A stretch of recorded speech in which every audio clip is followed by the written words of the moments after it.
los demás participantes a medida que vamos avanzando. Bueno, estoy muy emocionada de que lleguemos a esta sesión. Hoy voy a ser yo la desmoderadora. Tengo el gusto de presentar a mi compañera, amiga, y bueno, nuestra coordinadora de este también seminario, la doctora Kenia Herrera. Como ya la conocen, ella es doctora en estudios culturales por la Universidad de Potsdam, es académica, feminista, súper reconocida anarcopunk de closet. Es profesora e investigadora de tiempo completo en la Facultad de Ciencias Humanas de la UABC. Sus áreas de interés académicos son los estudios de género, la diversidad sexual, las violencias de género, las pedagogías decoloniales, feministas y los métodos de investigación colaborativos.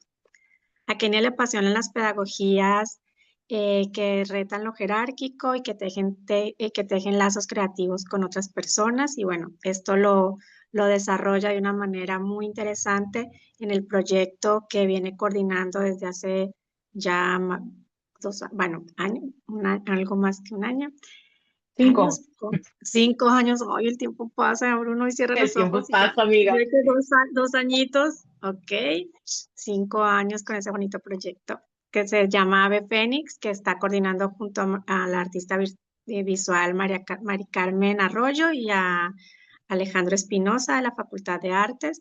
Y bueno, este es un proyecto que trabajan con estudiantes de artes y de ciencias humanas de la UABC en el Cerezo de Mexicali, ¿no? Con personas privadas de la libertad. Y bueno, que ya también, no sé si han visto por ahí, que acaba de recibir también un apoyo para ir más reforzados a continuar este trabajo, ¿no? Con esta población tan importante. Entonces, pues es un gusto estar aquí, escucharte. Nos vas a presentar a esta autora que la verdad yo no había tenido la oportunidad de revisar así concienzudamente, Katherine Walsh. Pues ya, cuéntanos. El micrófono es todo tuyo. Muchas gracias, Pau. Buenas tardes a todos, todas y todes. Les voy a platicar un poco de una autora que a mí me ha impactado muchísimo. Ella dice que ella no es académica, ella dice que es intelectual, porque es una intelectual que a veces trabaja en universidades, pero siempre trabaja de una manera muy otra en universidades. Y trabaja muy de la mano con movimientos sociales en Latinoamérica. Ella trabaja particularmente en Ecuador, pero se ha relacionado con muchos movimientos sociales a lo largo del continente. Y eso la ha llevado a formular estos planteamientos, estas provocaciones, estas sugerencias para pensar desde varias metáforas. Por un lado, el mundo en el que estamos viviendo y por otro lado, el mundo que nos gustaría soñar, ¿no? Entonces, les voy a presentar un poco del trabajo de Katherine Walsh. Voy a compartir pantalla, me dicen si se ve.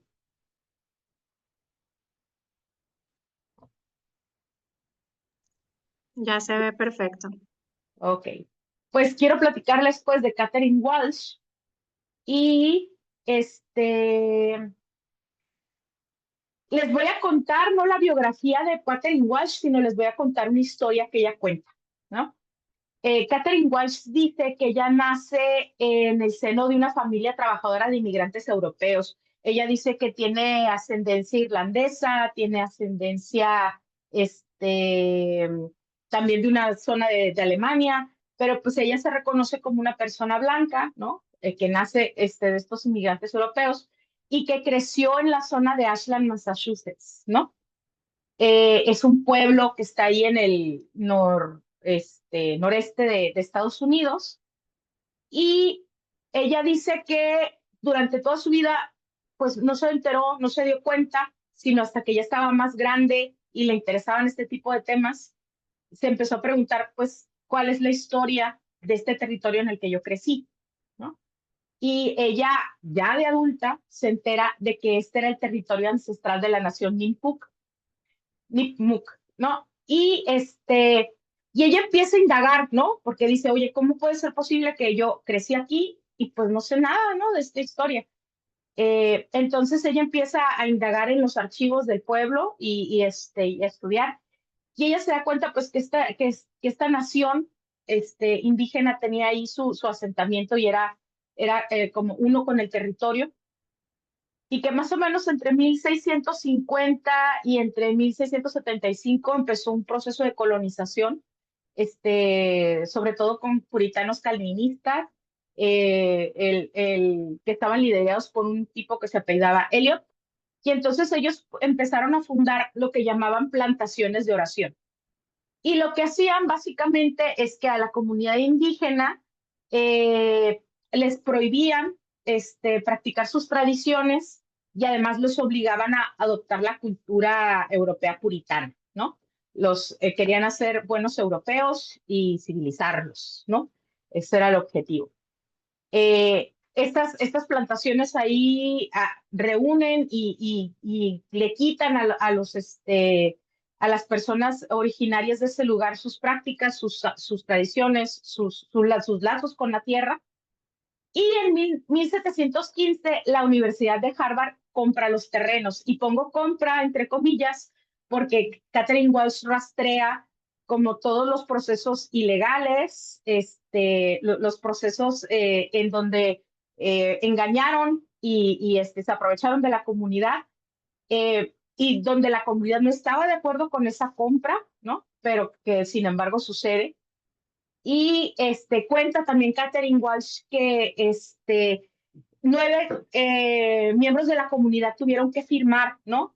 El acuerdo de la compra de los terrenos, y uno de ellos se suicidó, ¿no? Frente a como culpa de lo que hizo, ¿no?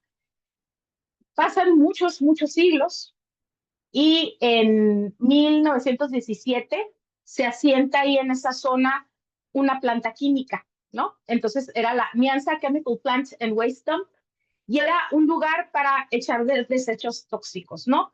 Entonces, en todas estas décadas que estuvo funcionando la planta, a la tierra se le estuvo desechando más o menos 45,000 toneladas de desechos químicos, entre ellos ácidos y mercurio, que arruinaron tanto el suelo como, los recursos hídricos de la comunidad. Entonces, fue una devastación, y Catherine Walsh, cuando cuenta esta historia, dice, bueno, después, ¿no? Yo me entero ya en los 50s o 60s de la existencia de la planta y de lo que estaba haciendo, y yo me daba cuenta porque gente de la comunidad se empieza a enfermar muy seriamente, ¿no?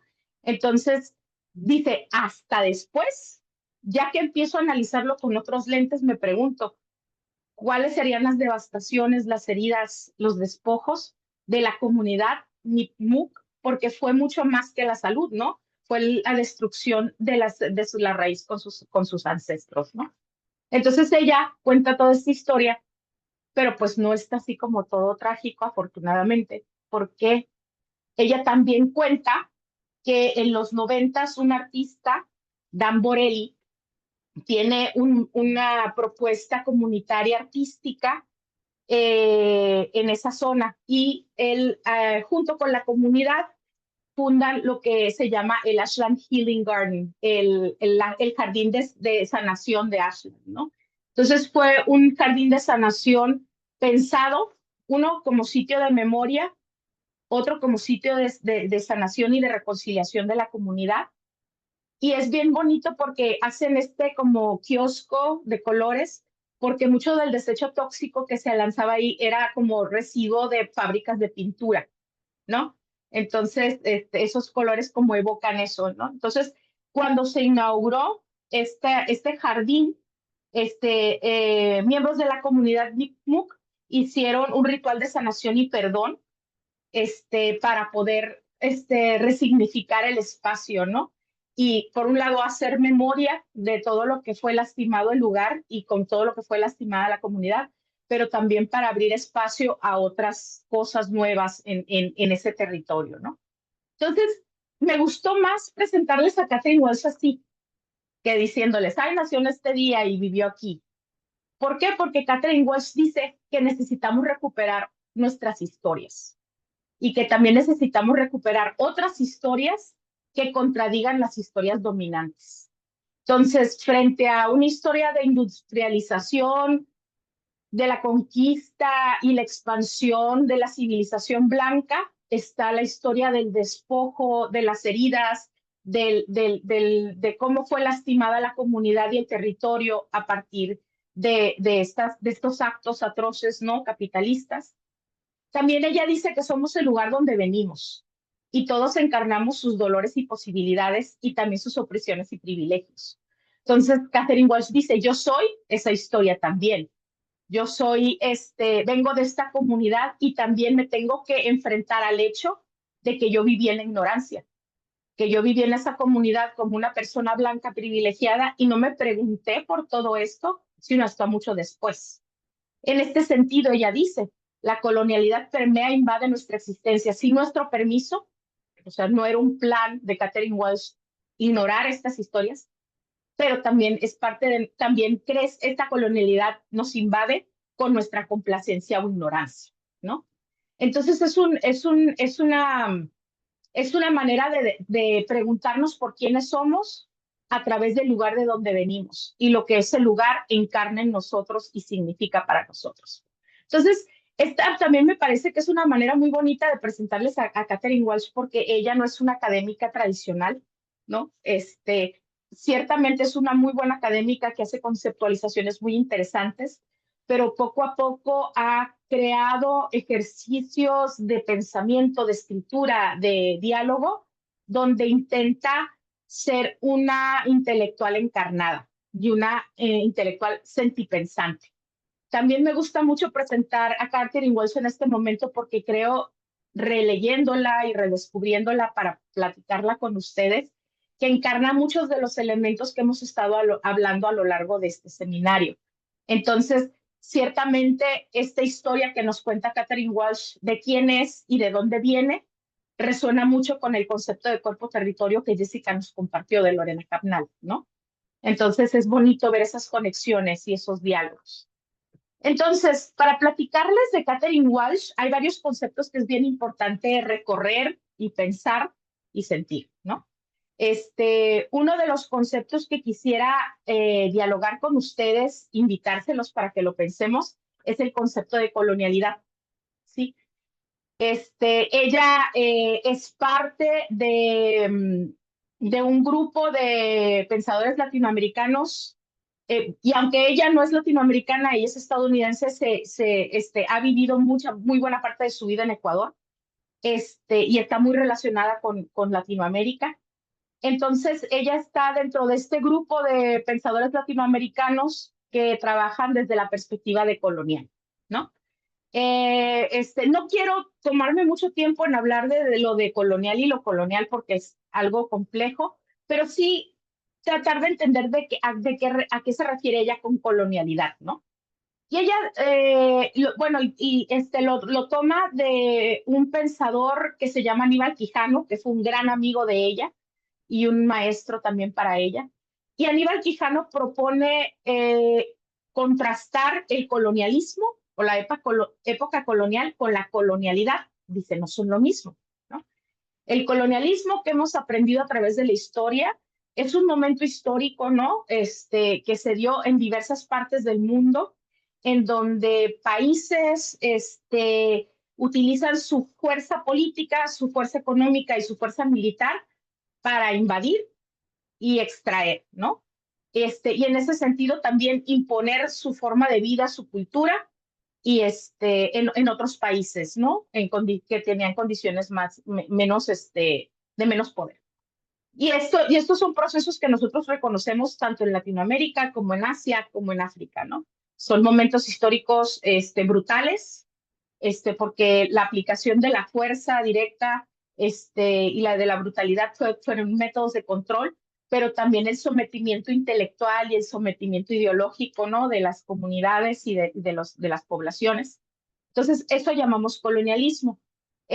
Técnicamente, pudiéramos decir que el colonialismo es una etapa histórica que ya pasó, ¿no? Porque técnicamente hay como figuras suaves de colonialidad, pensando, por ejemplo, en Puerto Rico o en algunos otros países, pero se supondría que la época colonial, tal como la leemos en los libros de textos, pues ya no hay.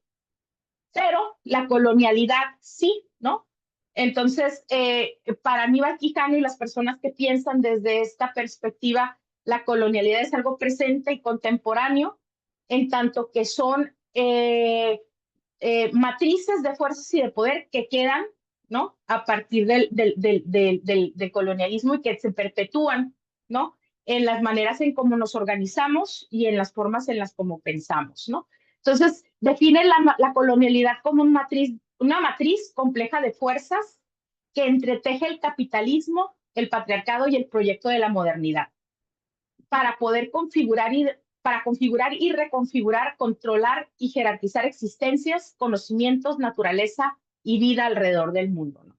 La matriz colonial del poder, que así es como le llama Aníbal Quijano, es una matriz que por un lado controla la forma en cómo nos organizamos socialmente, cómo nos jerarquizamos y entendemos el trabajo y la explotación en ese sentido.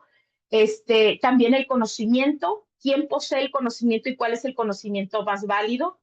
Y también el ser, porque también, y eso lo han presentado de una manera magistral autores como Frantz Fanon, también influye en nuestra subjetividad, en nuestra manera de entendernos quiénes somos y cómo vemos a los otros, ¿no? Entonces, esta matriz de poder que discrimina, que jerarquiza, que impone poder sobre el otro, también se va permeando en cómo nos vemos a nosotros mismos y cómo vemos a los demás. Y repercute en lo que Frantz Fanon llama la mente colonizada, ¿no? Cómo vemos el mundo desde estos ojos. Entonces, dice Catherine Walsh que ella, cuando escribe, a veces tiene un martillo a su lado, ¿no? Porque dice que uno de sus objetivos y una de las cosas que ella propone que hagamos es quebrar la colonialidad, pensando en la colonialidad como una pared que pensamos totalizante, ¿sí? Como algo que permea toda nuestra vida y contra la que no podemos hacer nada. Ella dice, pues a mí me interesa hacer fisuras en esa pared, ¿no? Abrir fisuras donde no las hay y hacer más anchas las fisuras que ya están presentes. Porque esta idea de que es total e impenetrable la colonialidad es una idea que nos han querido vender, es parte de la historia dominante. Hay otras historias que hacen estas quebraduras, ¿no? Entonces dice, para poder empezar a hacer estas fisuras, para hacer estos quiebres, tenemos que empezar a hacernos preguntas situadas y encarnadas sobre nosotros mismos y preguntarnos cómo la colonialidad está en cómo nosotros vemos el mundo y nos vemos a nosotros mismos. Y luego también hacernos preguntas situadas y encarnadas sobre las estructuras, las instituciones y las prácticas que dictan el conocimiento del ser y la existencia en este momento. Entonces es preguntarnos por nosotros mismos y luego preguntarnos por el mundo. Y sobre todo el mundo situado y presente en el que nos toca vivir, ¿no? ¿Cómo se están dando estas dinámicas de poder aquí y ahora, ¿no? Entonces, pues no es poca cosa, ¿verdad? Pero es sumamente interesante. Entonces ella nos da como una ruta, porque ella habla de gritos, ella habla de fisuras o grietas y habla de siembra. Entonces estas son tres metáforas que nos provoca, que nos propone para pensar la posibilidad de otros mundos, de fracturar pues la dominación de esta perspectiva, ¿no? Y ella empieza con gritos y les pongo aquí imágenes de cosas que me han hecho gritar a mí. Porque dice, hay un montón de historias o de un montón de injusticias alrededor del mundo, cosas que nos hacen, que nos duelen, cosas que nos hacen rabiar, cosas que nos hacen, nos pueden sumir en la desesperanza o en la impotencia, ¿no? Yo puedo pensar en este momento en estos gritos que me interesa dar en términos de hablar de Palestina, ¿no? En términos de hablar de las desapariciones forzadas en México y en el mundo, en la violencia de género, ¿no? Los feminicidios. Son cosas, dice Catherine Walsh, que no solamente deberíamos analizar, también nos duelen. Por eso es un grito, ¿no? Son cosas que pensamos, pero también sentimos. Entonces ella dice que desde ahí tendríamos que empezar nuestro análisis del mundo y de la historia, ¿no? Entonces, ella habla de, de ciertas ideas que yo creo que muchos autores comparten, porque si ustedes ven esta parte del discurso de Catherine Walsh, va a evocarles muchísimo al diálogo que tuvimos la sesión pasada sobre Chile Membe, ¿no? Esta idea de necropolítica está como muy parecido a lo que ella está proponiendo aquí, ¿no? Y la imagen que les puse ahí es la imagen de la portada de un libro que publica el ZLN, que se llama El pensamiento crítico frente a la hidra capitalista, ¿no? Y entonces, la hidra es un ser monstruoso de varias cabezas, ¿no? Entonces, dicen los zapatistas en este evento que ellos hablan de esta poder capitalista neoliberal como una hidra de múltiples cabezas, porque la podemos ver en diferentes dimensiones y en diferentes partes de nuestra existencia, ¿no? Y hablando en esos términos de hablar de cómo a lo que nos enfrentamos o lo que nos aniquila como sociedad, como civilización, es algo que se reconfigura y es dinámico. Dice Aníbal Quijano, la colonialidad no es algo que esté fijo, es algo que va cambiando y es dinámico a través del tiempo y los espacios y los lugares, ¿no? Entonces, Catherine Walsh, para pensar sobre eso, ella, en vez de escribir un texto académico, lo que decide es escribirle una carta a Aníbal Quijano, que fue su gran amigo y que tenía un año de muerto, ¿no? Entonces, en la carta le cuenta, oye Aníbal, ¿sabes qué? Te fuiste, pero déjame contarte cómo están las cosas ahora, ¿no? Y entonces ella le dice a Aníbal Quijano que ella ve esta conjunción de violencia, desposesión, guerra, muerte, ella lo ve como un continuo o algo que está íntimamente entrelazado y que está tomando nuevas caras, ¿no? Y que a lo mejor podemos nosotros reconocer si pensamos lo que vemos en nuestro mundo contemporáneo, ¿no? Es una de las cosas que ella veía y que le preocupaban era la desnacionalización del Estado-Nación. ¿Y a qué se refiere con eso? Ella dice que el poder del Estado-Nación se debilita frente a las corporaciones, ¿no? Y entonces ahora pareciera que el poder o el control no está en manos de figuras estatales o gubernamentales, sino en poder de las figuras del capitalismo, ¿no?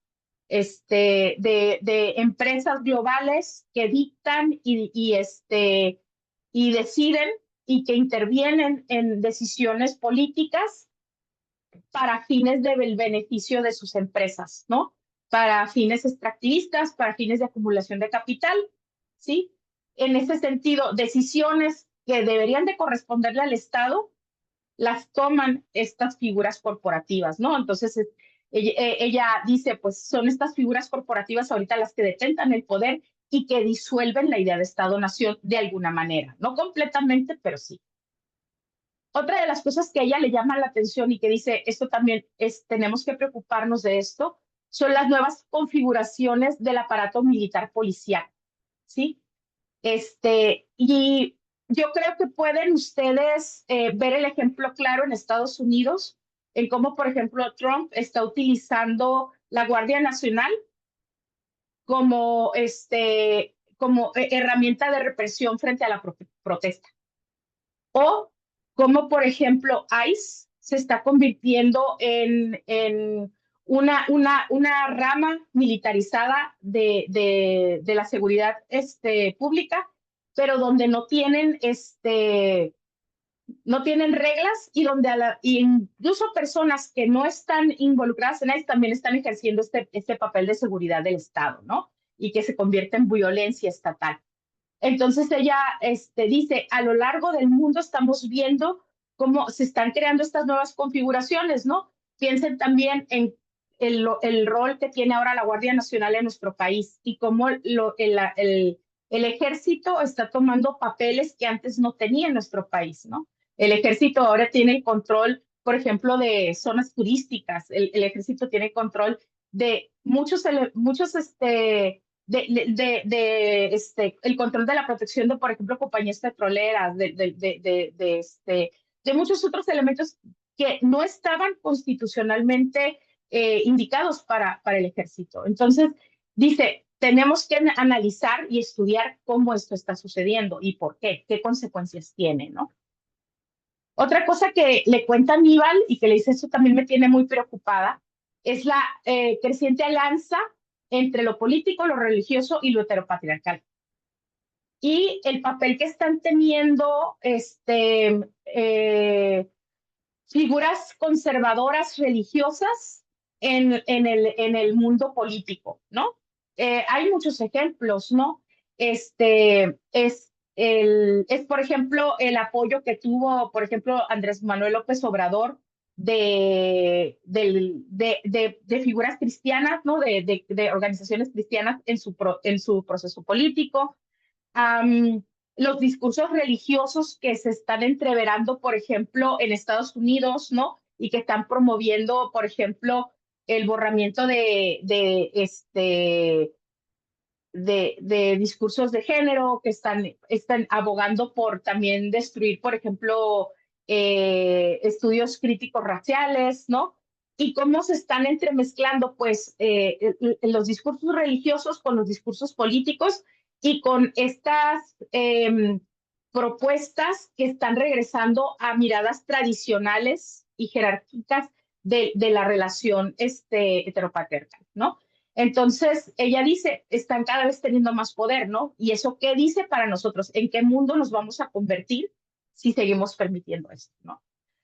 Otra de las cosas que le preocupan a Catherine Wells y que le cuenta con angustia a Aníbal Quijano es que ella ve cómo hay nuevas economías extractivistas, incluyendo el extractivismo del conocimiento, ¿no? Y también le empieza a contar, oye, y es que también tú no estabas con el desarrollo de la tecnología, porque también la tecnología está jugando un papel en estos procesos de extracción, ¿no? De estos procesos extractivistas. Y entonces le cuenta con mucha preocupación lo que está viendo, ¿no? Otra cosa que le cuenta y que le duele mucho porque pues ella viene de ahí, son lo que ella llama las deshumanidades y las universidades, pero con esas énfasis en las palabras. Porque ella dice, por un lado, que las universidades se están homogenizando en crear políticas y acciones que se alinean con las necesidades del capital y no con la producción del conocimiento, ¿no? Están empezando a funcionar como empresas para empresas, ¿no? Y eso acota, limita, define lo que van a entender por producción de conocimiento y por lo que no. Y en ese proceso, las humanidades empiezan a borrarse porque se consideran no necesarias, ¿no? Se le privilegia al STEM, ¿no? O a estas ramas de disciplinas científicas que aparentemente son las productivas porque las humanidades no son. Y eso elimina todo un elemento de formación filosófica, científica, política, ¿no?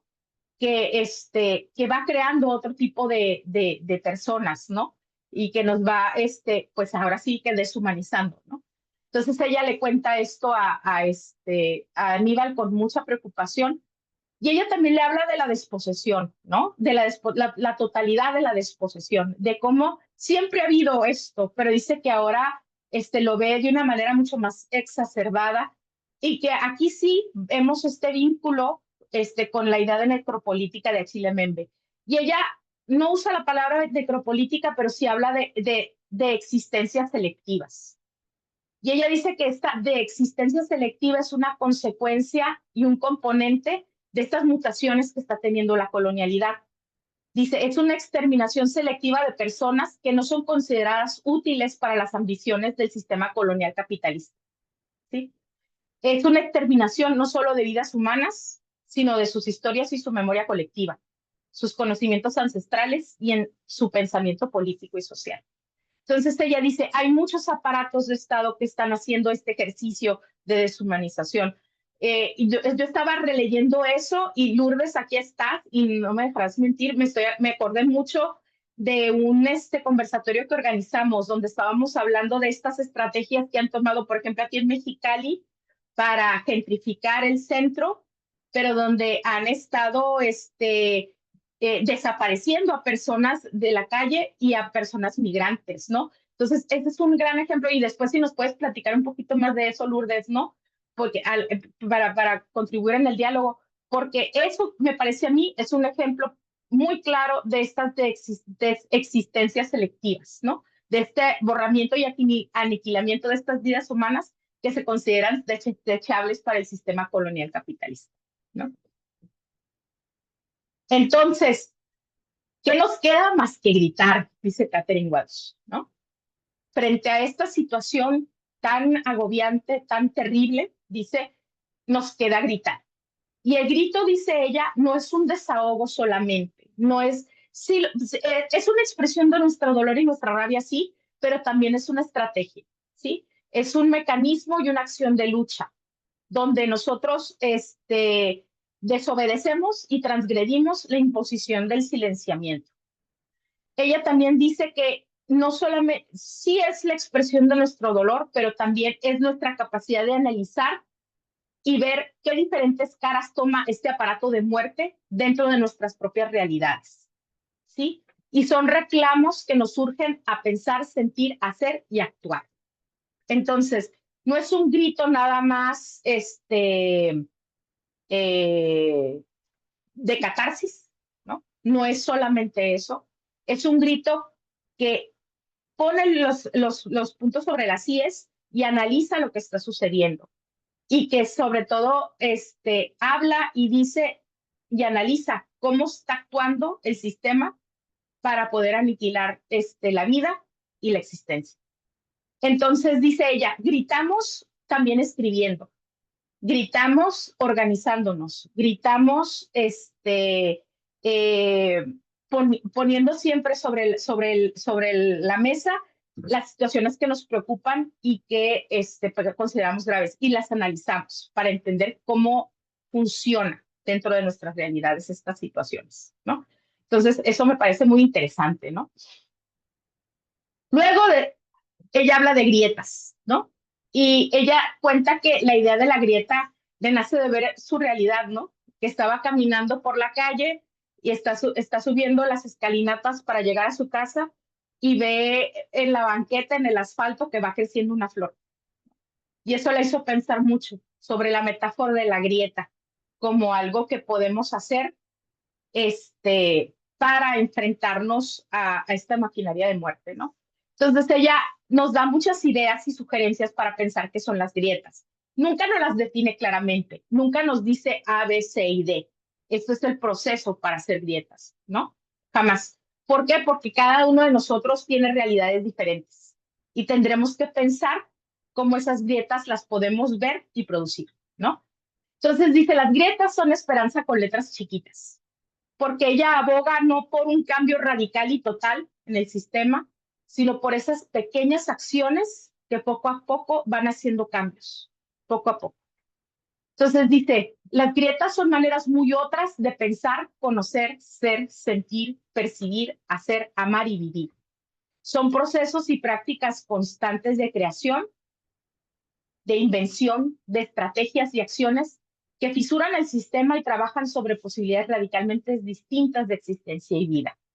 Entonces, dice ella, no son soluciones acabadas, no son fórmulas ya probadas y sistematizadas, son intentos, experimentos, cambios, insubordinaciones en el aquí y el ahora, que nos ayudan, uno, a ver el mundo con otros ojos. ¿Por qué? Porque no vamos a ver el muro que es este sistema que vemos como opresivo desde su totalidad, sino desde las debilidades.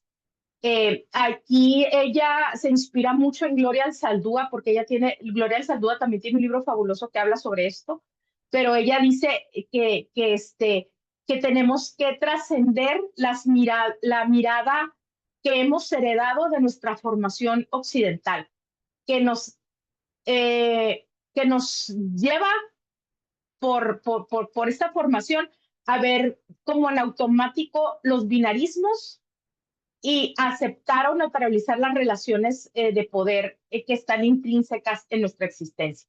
Entonces, dice ella, tenemos que empezar a ver el mundo con otros ojos y a trascender estas categorías, estos marcos de referencia que damos como sentados, ¿no? Para ver más allá de eso y pensar en otras posibilidades, otras maneras de hacer las cosas.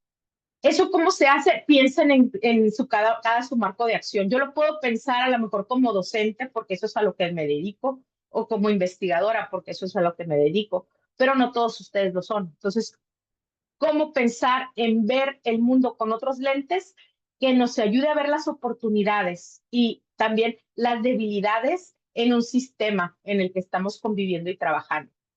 Entonces, eso se hace pensando y haciendo al mismo tiempo. Son pedagogías, dice, y metodologías al mismo tiempo.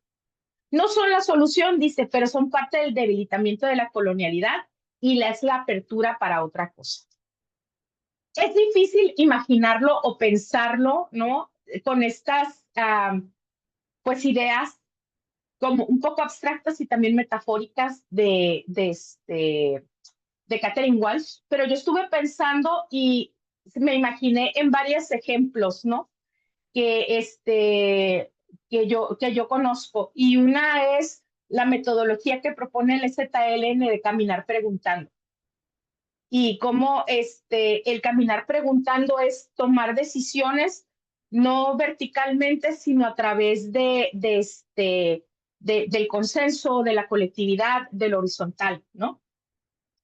También pensé en la minga, que es una forma de trabajo comunitario en Colombia, donde también las discusiones son horizontales y colectivas y se proponen cosas en comunidad para ir transformando la realidad de sus comunidades, de sus espacios.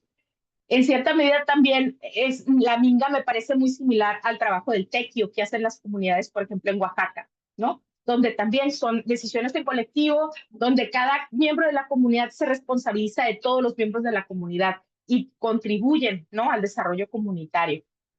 También me hace pensar mucho en la juntanza, que es una práctica sobre todo de mujeres afrodescendientes en Colombia, que se parece mucho al acuerpamiento del que habla Lorena Cabnal, y es estas prácticas de relación, de protección, de apoyo, de acompañamiento que toman las mujeres, ¿no? Uno, para reconocer sus heridas y dolores, pero también para organizarse para la acción y la resistencia.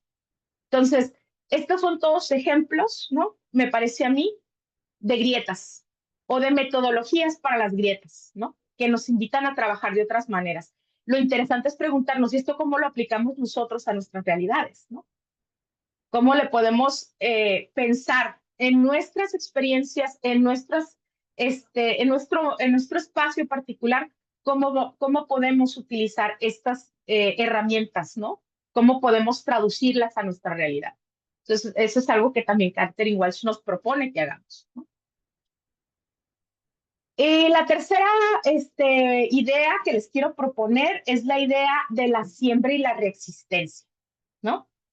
Y esta parte me parece muy hermosa de Catherine Walsh. Y quiero empezar la idea de la siembra y la reexistencia con esta frase: nos quieren enterrar y olvidan que somos semilla, ¿no? Entonces, cuando Catherine Walsh habla de la siembra, está hablando de la siembra como tal, ¿no? La siembra literal, pero también habla de la siembra como una metáfora pensando que la semilla somos nosotros, ¿no? ¿Y qué quiere decir? Que nosotros seamos semilla, ¿no? Y que nosotros sembremos semillas en estas grietas que vamos detectando en nuestras realidades, ¿no?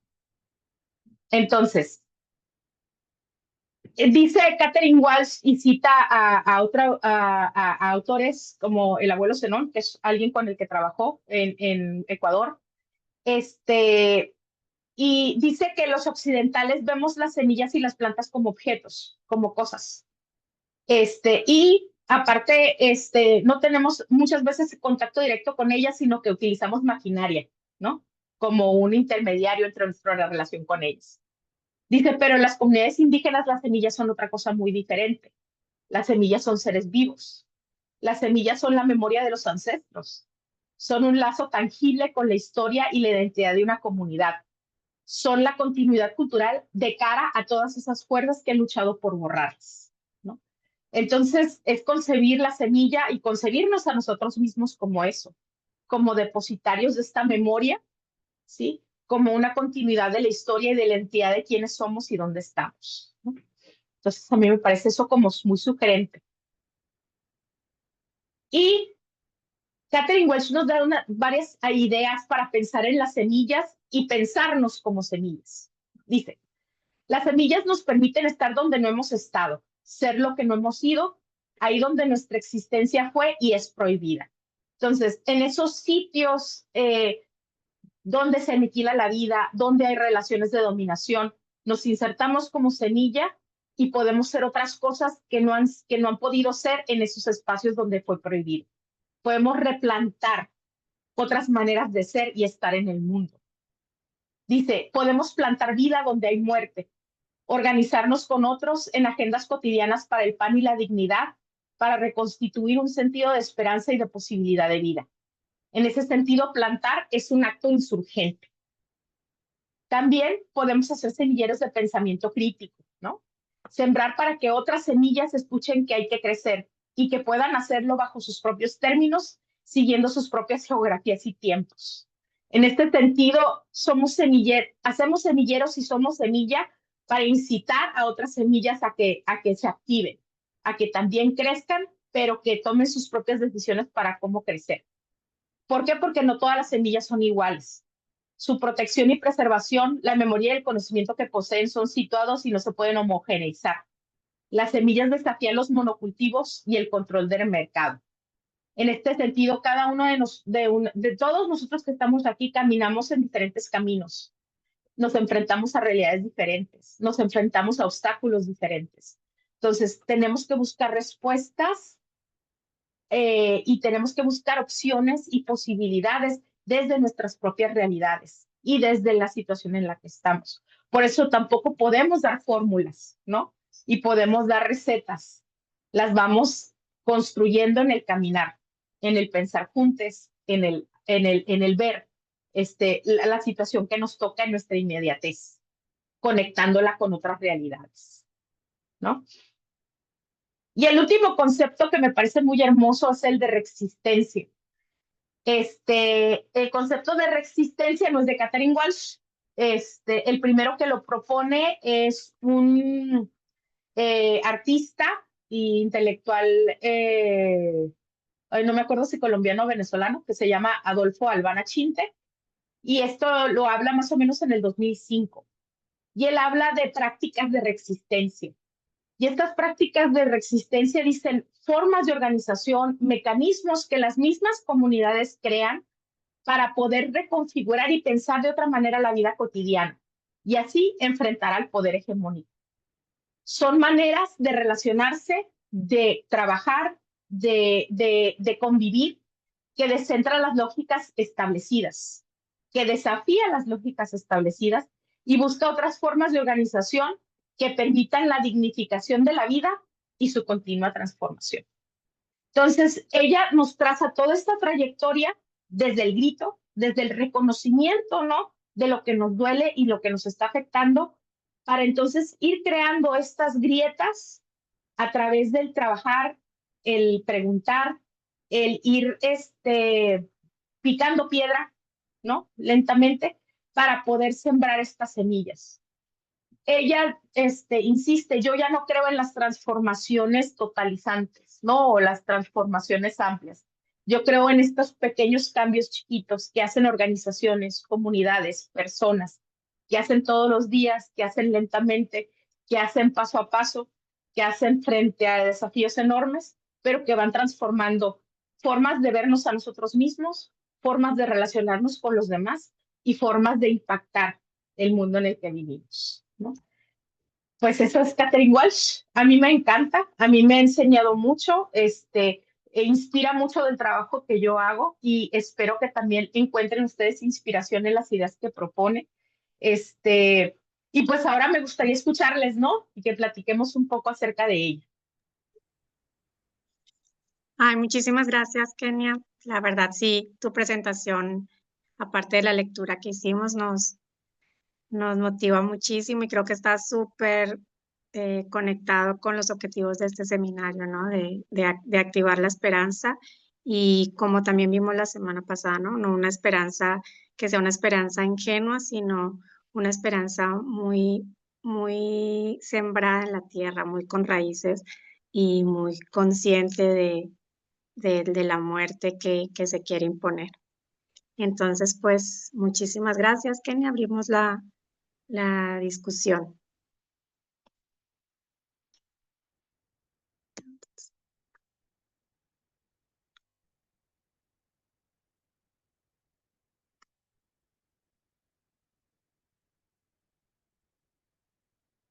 No veo manitos levantadas.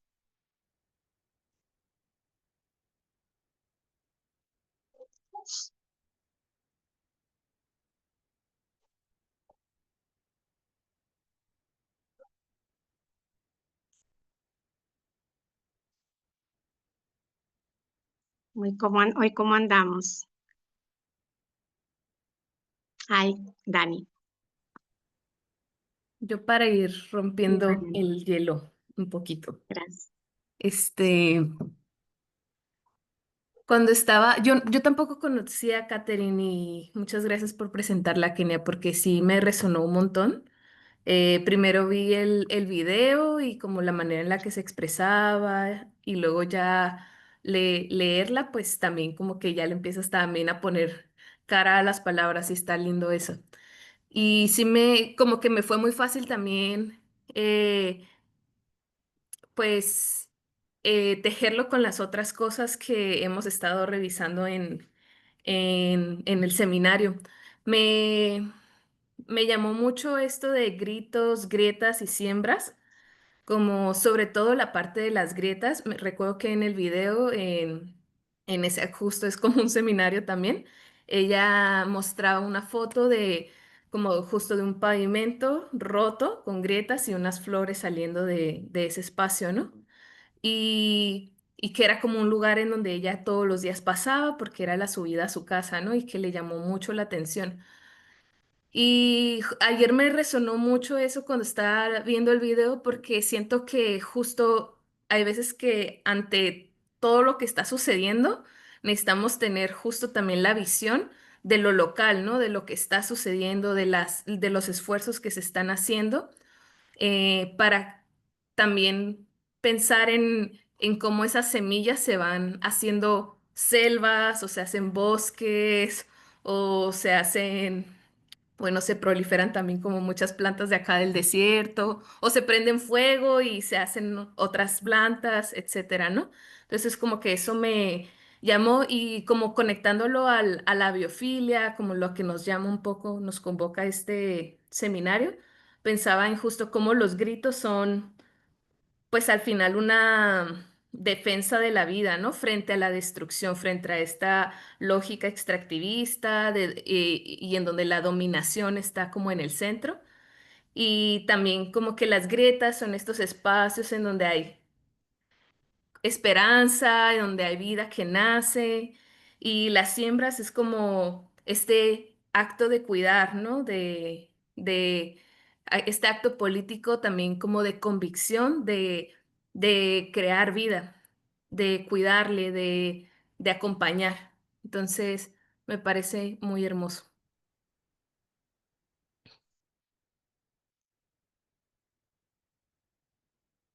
Muchas gracias, Dani. Creo que se me olvida que yo estoy moderando. Eh, que me quedé acá. Entonces sí, creo que conectas muy bien como todo este hilo de sembrar vida y cuidarla, ¿no? Porque esta idea de cultivar significa también eso, ¿no? Como también defender. Es algo que implica un esfuerzo, un trabajo y un trabajo consciente, ¿no? Creo que de pronto la grieta sí puede ser como una oportunidad y ya la siembra es ese trabajo consciente de cuidar esa oportunidad que se abrió, ¿no? Que es como a lo que estamos llamados. Muchas gracias, Dani. Mariana.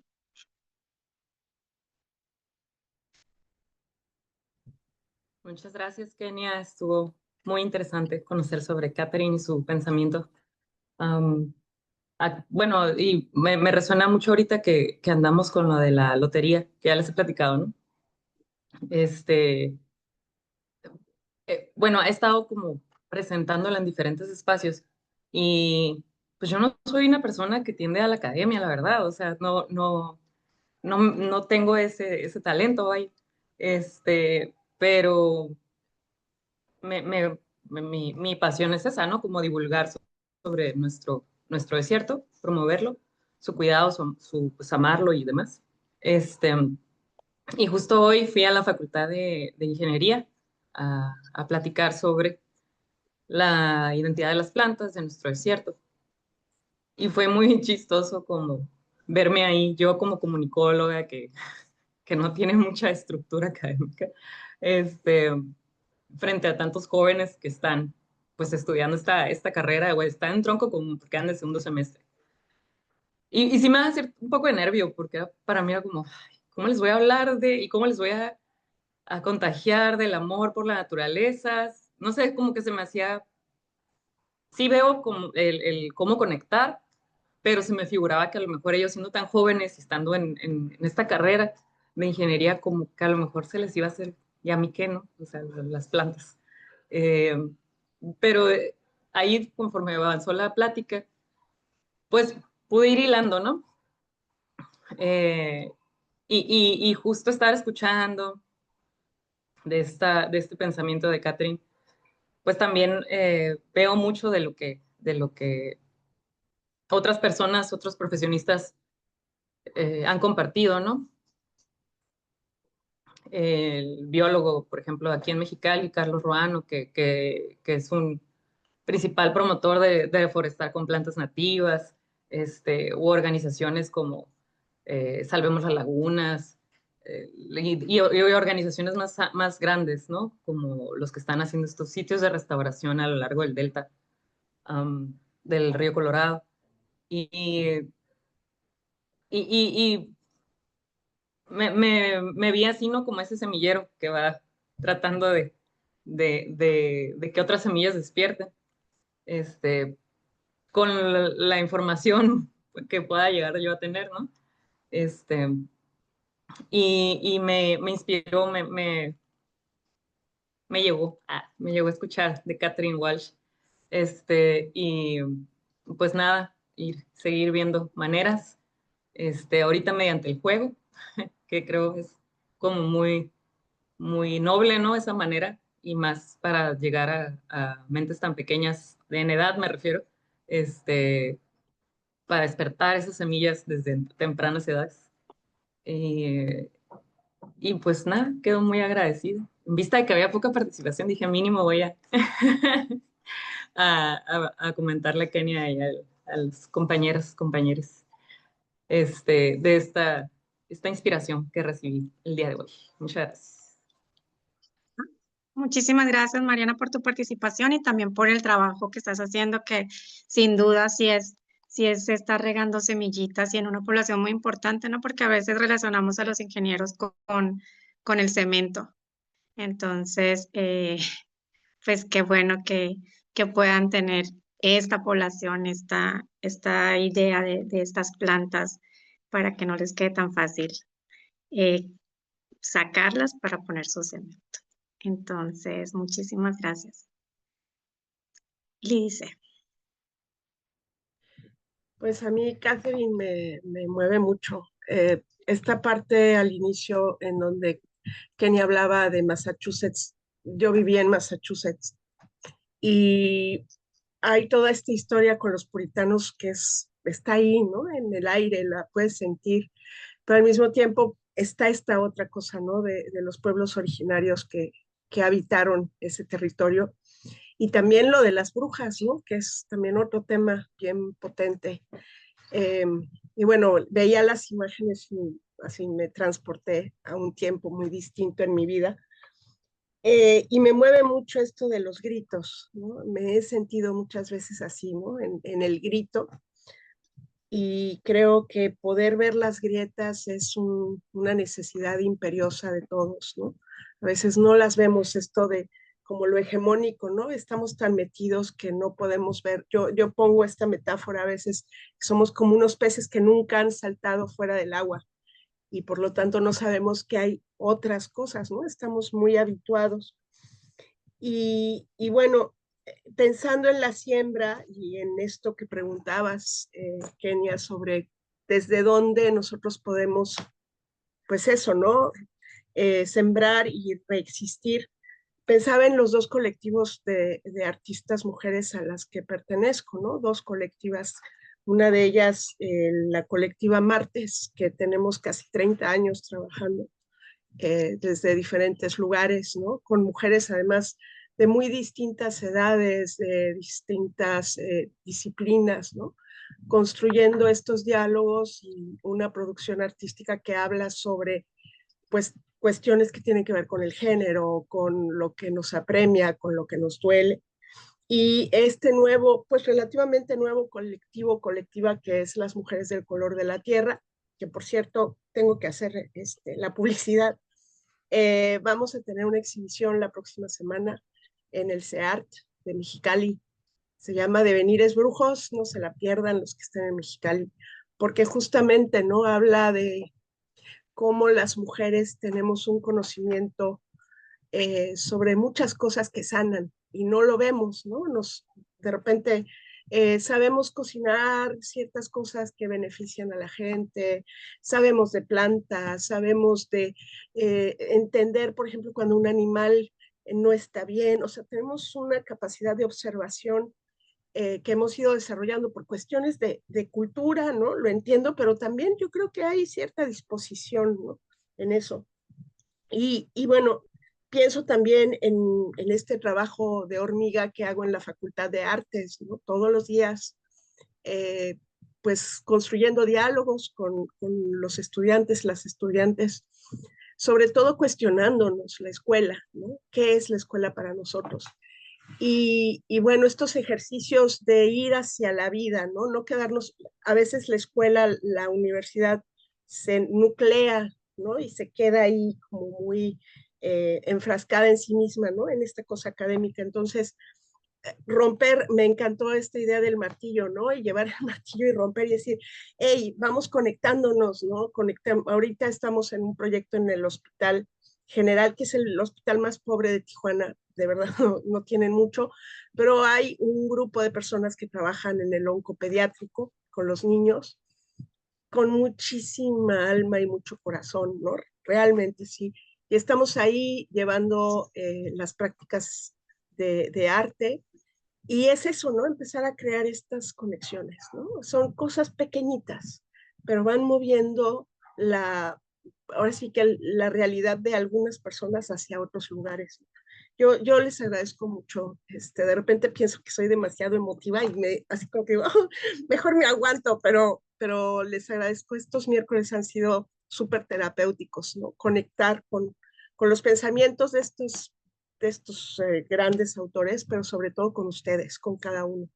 Gracias, solo quería compartir eso. Muchísimas gracias, Liz, y tus participaciones también son un abrazo, yo creo que para todas y para todos, ¿no? Y nos abrazamos en el sentir pensar. ¿Quién más está por aquí? ¿Tú, Kenia, quieres Carla, perdón. Primero Carla y luego. Yo, buena tarde. Siempre Lee dice, como que me motiva a participar, porque también soy de esa línea emotiva y chillona, entonces me quita como la penita. Estaba un poco pensando en lo local y en las grietas que se abren justo en los márgenes, caminando pues doloroso tema de desaparición forzada y el contexto, particularmente en Culiacán, del último año, pues me tocó conocer a una costurera en un pueblito en el que se instaló un grupo armado y hay como pues una serie de acontecimientos rudos ahí. Ella es la costurera del pueblo y resulta que a ella, la gente que llegó, este grupo armado, pues también necesita que le reparen la ropa. Entonces, empezaron a llevarle la ropa para reparar y resulta que hay ropa por la que ya no fueron y se ha ido acumulando como la cesta de ropa por la que ya no fueron. Estamos asumiendo que es de chavos a los que desaparecieron, ¿no? Y cómo ella lo que está haciendo es ponerle fecha y un número a la ropa y tenerla ahí y tomarle fotos y está de alguna manera como intuitiva, me parece a mí, haciendo una grieta, ¿no? A este sistema pues, de guerra y muerte al final de cuentas. Y me parece bien importante y me hace como mucho sentido el escrito cuando habla de enfrentar el silencio, como de las formas de enfrentar el silencio y de cómo también esta forma pues, de una frase que me llamó mucho la atención que es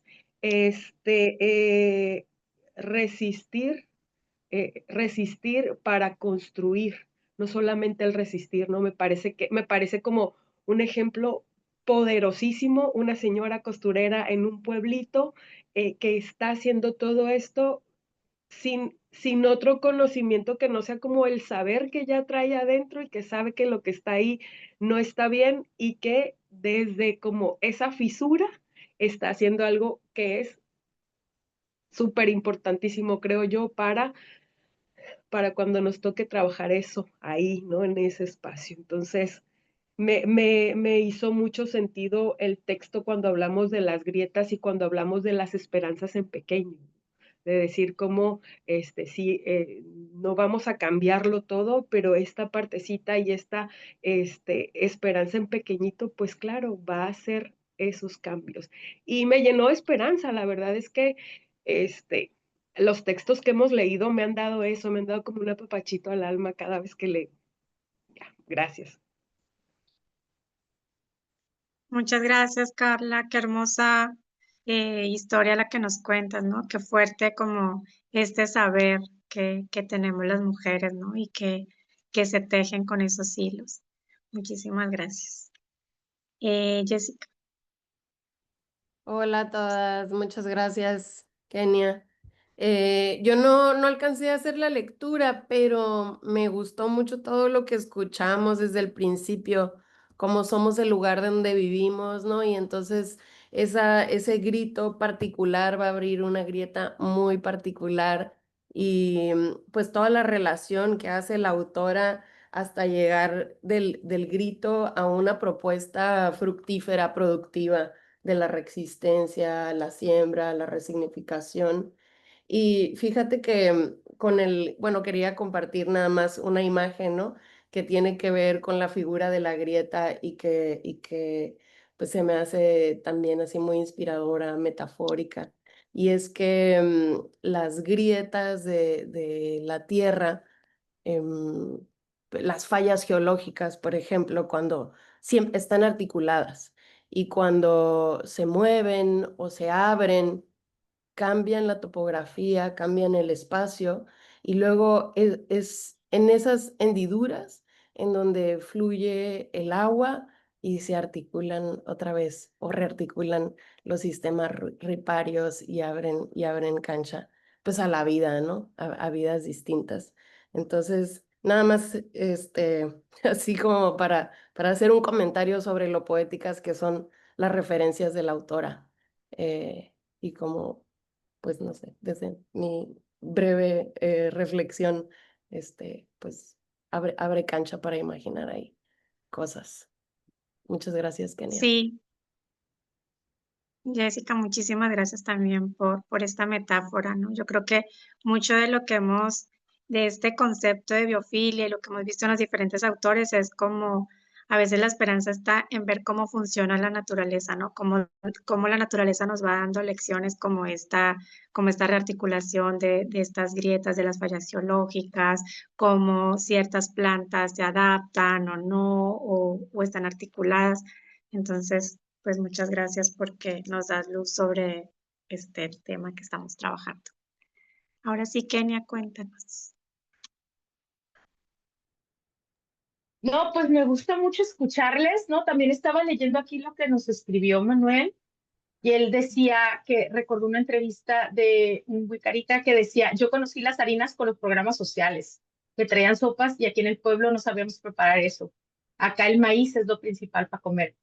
Entonces, dice, no solo es la memoria genética de de las semillas, sino que son los pueblos que crecen junto a ellas. Y para él, una grieta es la alimentación del día a día, ¿no? A mí me encantó lo que dijiste, Carla, me conmovió mucho lo que dijiste, Lídice, y también me gustó mucho lo que nos cuentas, Jessica, porque a mí, algo que yo he aprendido de Catherine Walsh es cómo, por ejemplo, ha cambiado su forma de escribir, porque ella dice, yo grito escribiendo, ¿no? Soy académica, soy intelectual. Entonces, claro, voy a ir a marchas y todo lo que quieras, pero mi forma de gritar es escribir, ¿no? Porque ese es como mi chamba, ese es mi oficio, ¿no? Entonces ella habla de cómo ella también ha tenido que cambiar su forma de escritura, ¿no? Para poder encontrar esas fisuras en la academia. Entonces, por ejemplo, ella se inspira mucho y también yo me he inspirado mucho en autores otros, ¿no? Que escriben de otra manera a lo académico, ¿no? Como por ejemplo, ella menciona y cita a Concepción Evaristo, que habla de la escribivencia, ¿no? Como un concepto literario y metodológico para hablar acerca para pensar desde la vivencia, ¿no? Y para escribir desde la vivencia. Hay otra autora que se llama Saida Hartman, ¿no? Que escribe también incluso como un poco construyendo lo académico a través de la ficción y de la imaginación, y también hace un trabajo súper chulo, súper bonito. Entonces, yo creo que hay muchas cosas que hacemos y que estamos haciendo que si nos creemos el discurso tradicional sonarían como pequeños o no muy importantes, como jugar a la lotería, ¿no? O como juntar ropa y ponerle número, ¿no? Pero si lo vemos con otros lentes, podemos identificar la potencia que tiene eso, ¿no? La potencia para transformar, para hacernos ver las cosas desde otra manera, para poder analizar las cosas desde otro ángulo, para poder utilizar otros lentes para ver la realidad, ¿no? Y también creo que sí es un trabajo también interior, porque a veces me pasa a mí, ¿no? Que yo digo, híjole, pues es que voy a escribir una anécdota en mi artículo y no voy a seguir las reglas que me pide la revista. ¿Qué voy a hacer, no? Estoy pecando, ¿no? Pero a veces como utilizar estos recursos literarios, escribir de otra manera, me ayuda a decir lo que estoy pensando y a crear de otra manera. O, por ejemplo, cuando trabajo en el Cerezo, ¿no? Nuestras estrategias de trabajo son horizontales y eso quiere decir, también le vamos a preguntar a las personas qué quieren hacer y cómo lo quieren hacer. Y si ellos transforman la actividad que nosotros proponíamos, se transformó, sorry, ¿no? Entonces no empujamos, ¿no? Sino que creamos con las mujeres y con las personas de la comunidad LGBT el momento, ¿no? Entonces es como un trabajo muy de inmediatez. Y desde otro contexto, yo me acuerdo, por ejemplo, alumnas de educación, y dice, maestra, no estamos siguiendo el plan. ¿No? No pasa nada, ¿no? Entonces, sí creo que es un desafío retar o transgredir las normas sociales que se nos han impuesto sobre cómo tenemos que hacer nuestro trabajo, ¿sí? Pero cuando sabemos lo que estamos haciendo, cuando lo hacemos con un cuidado y una conciencia de hacia dónde queremos ir, y cuando conscientemente estamos transgrediendo, yo creo que pasan cosas bien chidas, ¿no? Entonces, sigue haciendo loterías y jugando, porque el juego es un trabajo muy serio, ¿no? Entonces sí.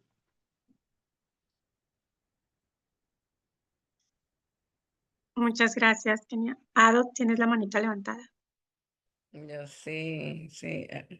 La verdad, no sé qué tan, es que siento así como que la cabeza bien lisa, entonces no sé qué tan fluido vaya a salir lo que quiero decir, pero va en relación como a, si es poner en práctica la parte de colonial, es reconocer entonces como esas trayectorias que parecen desorganizadas, como decía Mariana, pero Mariana, neta, yo te conozco desde hace no sé cuánto tiempo y hay un chorro de organización en tu aparente desorganización y es consistente y es orientada y es una grieta que has tejido y no tiene que ser académico para que sea significativo y eso está en las historias aquí porque está en la memoria de nosotros, güey, de nosotres. Entonces, son actos que han ido inspirando y que incluso cuando se te olvida como la trayectoria, de pronto vuelves a encontrarte con esa grieta que ahora es como que más amplia y más caminada. Entonces, yo los invito para... A mí también me pasa, ¿no? Como que el último blanco supremacista está aquí adentro, ¿no? Jodiendo, que no nos deja reconocer que aunque no tengas un artículo que te esté citando, que pues podemos citarnos, ¿no? Podemos citarnos, como que no, o sea, se está haciendo, pues y es importante cómo se sigue transmitiendo lo que hemos ido aprendiendo de otras formas. Y ya, eso era todo. Muchísimas gracias. Sí, yo también cuando Mariana dijo eso me quedé con esta relación que por lo que nos Francesca y nos trae Catherine de cómo reconocer incluso otros espacios mucho más productivos para pensar que la academia, ¿no? Para pensar, para actuar, para sembrar esperanza, para construir otros mundos. Entonces, incluso, pues también, o sea, por eso la riqueza de que estemos aquí desde diferentes espacios, ¿no? Y que las personas que tenemos la mala suerte de estar mucho tiempo con los pies en la academia, como que podamos respirar en, en otros lugares, ¿no? Porque si no, no es tan productivo eh, un congreso como la calle. Entonces, lo importante es que no nos falte calle. Mariana, dinos. Que no nos falte barrio. Oye, Exacto. y les invito a jugar, aprovechando a Kenia, que hizo el comentario de que sigamos jugando. El domingo vamos a jugar en el museo, en el IC Museo, a las 11 de la mañana. Invitados todos. Gracias por tu comentario también. Qué chido, gracias. Bueno, Daniela y luego Jessica. Sí, también como en esta reflexión de la colonialidad y de los espacios, también es importante nombrarlos, ¿no? Porque inclusive Catherine en el otro seminario en el que participó, este, decía esto, ¿no? Como que ella constantemente se está cuestionando su posición, ¿no? Como el lugar desde donde ella habla, desde donde ella grita, desde donde ella escribe. Y eso es súper importante porque también, no solo en la academia, por ejemplo, también en las organizaciones, ¿no? En las asociaciones civiles, preguntarnos de dónde viene el dinero, ¿no? O sea, ¿quién sostiene la filantropía? O sea, como todo eso también es importante porque también le da sentido a cómo hacemos las cosas, ¿no? De quiénes sí estamos dispuestos a recibir dinero y de quiénes quizás no. Y pues al final es importante porque muchas ONGs que, por ejemplo, trabajan temas de defensa del territorio terminan recibiendo dinero de, de grandes empresas que también, pues, tienen prácticas mega extractivistas, ¿no? Entonces, sí es importante como constantemente cuestionarnos, ¿no? Muchas gracias, Dani. Jessica. Sí, yo me quedé pensando en algo que dijo Kenny al final sobre la preferencia de esta autora por los microgestos y, bueno, por su esperanza por esa ruta, ¿no? De articulación de grietas, digamos, situadas, localizadas, pues a la que yo creo que a esa ruta de esperanza también me adscribo. Pero luego me quedo pensando en situaciones como la de estos días, ¿no? En las que, bueno, particularmente en el genocidio de Gaza y en estructuras tan grandes, tan poderosas como la que ejerce poder, ese poder violento que vemos y del que leemos a diario, y pienso cómo y cuánta es la diferencia en la escala de esas microacciones, gérmenes pequeños y la necesidad de un poder que esté a la par para detener a Netanyahu desde esa escala, pues ejercer justicia, ¿no? En, no sé, cortes internacionales, con ese nivel de poder militar, pues con una fuerza equiparable, no sé, y de repente me pongo así como pesimista de nuevo, ¿no? Digo, no sé, solo quería plantear ahí esa complicación entre las escalas de acción micro, ajá, a las que le apostamos todas, pero también esta otra realidad de las estructuras gigantes que parecen pues sobrepasar por mucho. Sí. Muchas gracias, Jessica. Yo creo que en esa disyuntiva estamos todas y todos los que estamos aquí, ¿no? De cuando a veces por eso la esperanza necesitamos estar en lo común para mantenerla activa y recurrir también a ver a qué otras fuentes de pensamiento, porque pues ante estos macropoderes que son tan grandes, están tan armados, pues realmente podemos sentirnos impotentes, ¿no? Pero de repente a veces también podemos identificar una acción que parecería pequeña, ¿no? Como la flotilla, y que de pronto, o sea, tuvo impactos a este nivel global, ¿no? Entonces, como que ir viendo estos niveles y también ir construyendo la esperanza en estos mismos niveles, ¿no? Para que no sea una esperanza ingenua que luego nos deje más derrotados y derrotadas. Muchas gracias, Jessy. Lulu. Hola, hola, hola. Hola. No, aquí ando. Sí, hola a todas, a todos. Iba a comentar sobre lo que Kenia mencionó cuando nos estaba hablando sobre la autora, y ahorita también tenía algún comentario sobre lo que mencionó Daniela, ¿no? Que me quedó también pensando, ¿no? Como sí, justo desde cuando trabajamos o estamos dentro de organizaciones o grupos o trabajamos proyectos, ¿no? De repente los y las financiadores pues pueden ser estos mismos grupos o que aportan para la situación que estamos tratando para la que estamos intentando hacer un cambio. Entonces, pues bueno, ¿no? Creo que sí es un tema bien complejo y de reflexión. Pero también muchas veces, bueno, a mí me ha tocado, por ejemplo, desde aquí, desde la organización, decir, bueno, pues entonces que mínimo que aporten, ¿no? A toda esta devastación o lo que están haciendo, pero bueno. Bueno, y de lo que mencionaba Kenia, ¿no? Sobre este conversatorio en el que participamos hace ya algún tiempo, sí, pensaba pues en esta situación que se dio y que se sigue dando, ¿no? Como la reestructuración del centro histórico y gentrificación, de cómo realizaron estas y las siguen haciendo desapariciones de personas, fueron principalmente y siguen siendo principalmente personas usuarias de sustancias psicoactivas, habitantes que habitan la calle y que en su afán por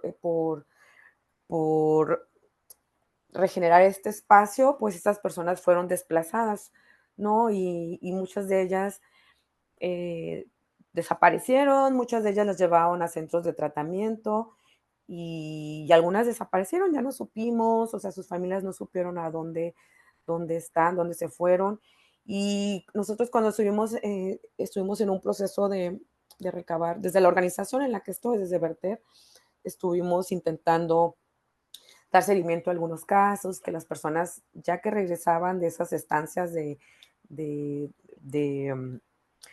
forzadas en centros de tratamiento, les animábamos, ¿no? A que pusieran la queja, la denuncia, acompañamos como en todos estos procesos.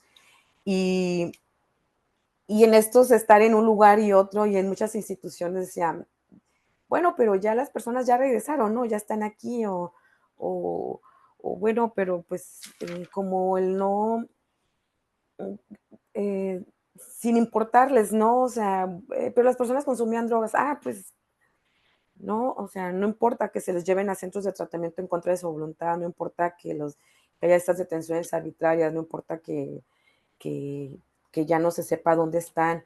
Y como todo este olvido institucional, también después de estar haciendo todas estas denuncias y acompañando las quejas, después de muchos años hubo una recomendación por parte de la Comisión Estatal. Sin embargo, pues por parte de las instituciones seguía habiendo mucha resistencia, ¿no? A cumplir con lo que se pedía en la recomendación, y la misma comunidad, o sea, haciendo buscando que este olvido, que no se diera, que las personas que sufrieron todos estos tipos de violaciones que están acá, que siguen sufriéndolas. Y bueno, ¿no? Como parte de las acciones que hacemos o que procuramos hacer es pues, pues seguir recordando a esas personas, seguir diciéndoles, ahí está la recomendación, todavía hay posibilidades de seguir buscando que se cumplan las solicitudes, ¿no? Lo que se pedía. Y bueno, pues era eso, ¿no? Como hay, siempre es por parte de las instituciones este olvido y esta necesidad de querer borrar a estas personas, ¿no? Que para ellos no importan o no tienen derecho siquiera a los derechos. Gracias. Muchísimas gracias, Lulu. Gracias también por tu trabajo de estar sembrando y cuidando la vida en esta población que sabemos que está tan vulnerada en todos sus derechos como es la población de usuarios de drogas, ¿no? Ahorita le vamos a dar la palabra a Katy. Ahorita también me acordaba que, Katy, sigues tú, que justo con Katy estuvimos hace algunos años, de pronto 5, porque pasa el tiempo y ni me doy cuenta, en centros de rehabilitación con lecturas, incluso pensando y reflexionando con Bembe, y siempre me impactaba cómo para la población de mujeres usuarias, madres que están en recuperación, era mucho más fácil entender el concepto de necropolítica porque, o sea, las atraviesa completamente en sus cuerpos, ¿no? Y como pues esta idea de cómo este sentipensar muchas veces es más productivo en otros espacios fuera de la academia y con poblaciones que están despojadas, ¿no? De la posibilidad de pensar y de construir a partir de estas nociones. Katy.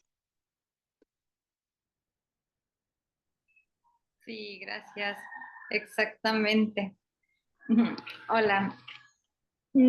Tal vez puedo ser como seguirla rompiendo igual que ustedes de una forma poética y el podernos salir de la estructura académica y de esos salones de concreto, de la forma en que atraviesa la palma, ¿no? O la raíz o la planta de la banqueta rota. Entonces podemos figurarnos nosotros también de esa manera, de esa forma. Aquí está Edric. Mira. Ok, pero ¿alguien va a acompañar a Pabes? Disculpe, es que quiero una hamburguesa. Ok, saluda. Y sobre los espacios allá con Amor, sí fue increíble esta vez que pues regresé y yo pensé que sus necesidades, o sea, sí le atiné con las necesidades de un enfoque y un tratamiento de género a las mujeres en los centros de rehabilitación, que están bien pues olvidados, ya se la saben, con el sistema patriarcal y de las necesidades básicas, ¿no? Que salen con, por ejemplo, el papel de baño. Y que digo, ¿cómo? O sea, ¿por qué entonces tenemos que regresar al origen, ¿no? Con las necesidades básicas para nosotros las mujeres usuarias en esos lugares. Entonces, pues a seguir atravesándola como la planta en el concreto, tenemos que lograrlo. Gracias. Gracias, Katy. Ay, Liz. yo quiero contarles una anécdota que acaba de pasar hace 3 días, pensando en lo que decía Jessica, ¿no? De estos megapoderes que nos avasallan. A una alumna egresada de teatro, hace 3 días le atropellaron a sus papás, eh, que son unas personas mayores, ancianos, las atropelló una patrulla, ¿no? Ellos iban a cruzar la calle en verde, este vato iba en una patrulla muy rápido, tenía mucha prisa, los atropella y huye, ¿no? Llevan a los papás a la Cruz Roja, ya sabrán, ¿no? El súper maltrato, la mamá con fractura de cadera y ya la querían sacar al día siguiente de la Cruz Roja, el papá en cuidados intensivos, una cosa muy fea. Y ella, la hija, viene de Ciudad de México, porque está en Ciudad de México, a enterarse de toda esta situación, ¿no? Le avisan, viaja, los papás pues ahí tirados en las camas, nadie diciéndole nada, la policía súper hermética, ¿no? Nadie se hace responsable. Entonces lo que ella hizo fue hacer una campaña en Facebook y en Instagram, ¿no? Y pues ahora sí que crear, activar todas sus redes de apoyo para, pues ahora sí que hacer que esto llegara a ser muy presente en todas partes. No les voy a hacer el cuento largo. Después de 3 días de estar presionando, porque fuimos mucha gente, apenas hoy se apersonaron los de la policía a dar la cara, ¿no? Y a decir, pues sí, vamos a apoyarlos. Pero, ¿por qué cuento esta anécdota? Porque para mí ha sido muy ejemplar de cómo si ella no hubiera sabido o no hubiera tenido esta red de apoyo o no hubiera sido tan elocuente, porque pues es actriz, tal vez muchas de estas cosas no hubieran sucedido, ¿no? O sea, me refiero a que no la hubieran apoyado, a su mamá seguramente la hubieran tirado ahí en la calle a ver cómo se las arreglaba, ¿no?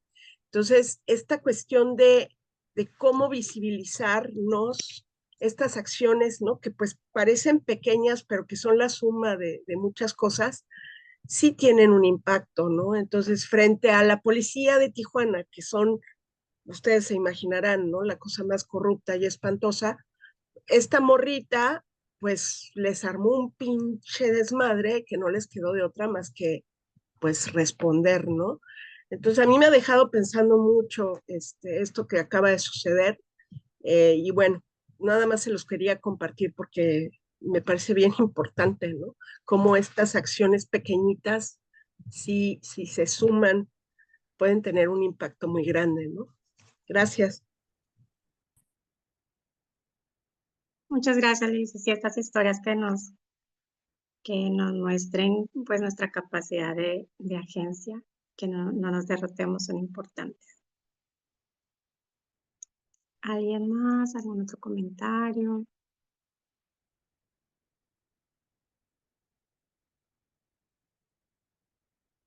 ¿Tú quieres abonar algo, Kenia? Sí, precisamente ahorita estaba pensando hacer comercial para la próxima sesión.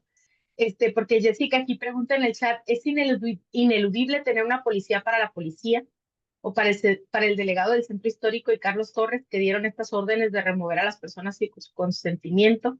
¿Es una incoherencia reproducir esa estructura o una necesidad de afrontarlas con sus mismas herramientas? Esa es una pregunta súper interesante, ¿no? Es del dilema de si le escuchamos a Audre Lorde o no, cuando ella dice que no podemos vencer al amo usando sus mismas herramientas, ¿no? O sea, quién sabe, ¿no? Sobre todo, y también regreso a lo que dice Catherine Walsh, ¿no? De si pudiéramos ver posibilidades de hacerlo de otra manera, ¿no? Entonces, no te tengo la respuesta ahorita, Jessica, no la tengo, ¿no? Está muy complicado, pero creo que podemos discutirlo en la próxima sesión, ¿no? La próxima sesión va a acompañarnos Nadia Gutiérrez, que es una doctorante de la Arizona State University y que tiene muchos años trabajando en cárceles, en educación carcelaria. Nos conocimos ahí como en esos ámbitos y ella tiene como un perfil donde ella se posiciona dentro del abolicionismo, ¿no? El abolicionismo de las cárceles y también de las figuras policíacas, ¿no? Entonces hay todo un marco teórico, particularmente desde los feminismos antipunitivistas, que abogan por eso, por abolir, ¿no? Este poder estatal, esta violencia estatal, y que hablan de sustituir el punitivismo y el castigo por la restauración y por la sanación, ¿no? Es súper interesante y Angela Davis es una como en esos discursos, pero el texto a la que vamos a leer es una súper chida que se llama Joy James. Entonces ahí les invito a que lean los textos y que platiquemos sobre el tema la próxima sesión, ¿no? Porque es súper sugerente pensar, ¿no? En esta idea del antipunitivismo. Pero entonces, si no lo tenemos, entonces, ¿cómo le hacemos? ¿verdad? Está complicado, pero interesante. Y otra vez es pensar en qué otras posibilidades podemos imaginarnos, ¿no? El reto es interesante. Gracias. Cristo, abriste tu cámara porque quieres decir algo, lo sé. No, solo lo que decía Lídice y un poco lo que también estaba comentando ahorita Jessica, pero me lo voy a guardar mejor para cuando me toque exponer, porque tiene que ver con los autores que vamos a revisar, entonces me lo guardo. Pero bueno, felicidades por la... Danos un spoiler. No, o sea, justamente eso, ¿no? El papel que juegan estas tecnologías cuando se encuentran con la agencia y la disposición y la voluntad de las personas, ¿no? Y es un poco sobre lo que va lo que les voy a compartir, ¿no? Y bueno, me adelanto un poco porque te voy a usar de ejemplo, Lídice. Bueno, tu anécdota la utilizaré, ¿va? Gracias. Ok. Gracias. Bueno, ¿alguien más que quiera compartir? Nos vamos a descansar entonces. Pues de nuevo, muchísimas gracias por otra sesión maravillosa, productiva, hermosa de estar juntas y juntos. Y pues nos vemos en 8 días. Hagamos las lecturas. Muchas gracias a Gracias. todas. Bye. Gracias. Hasta la otra semana.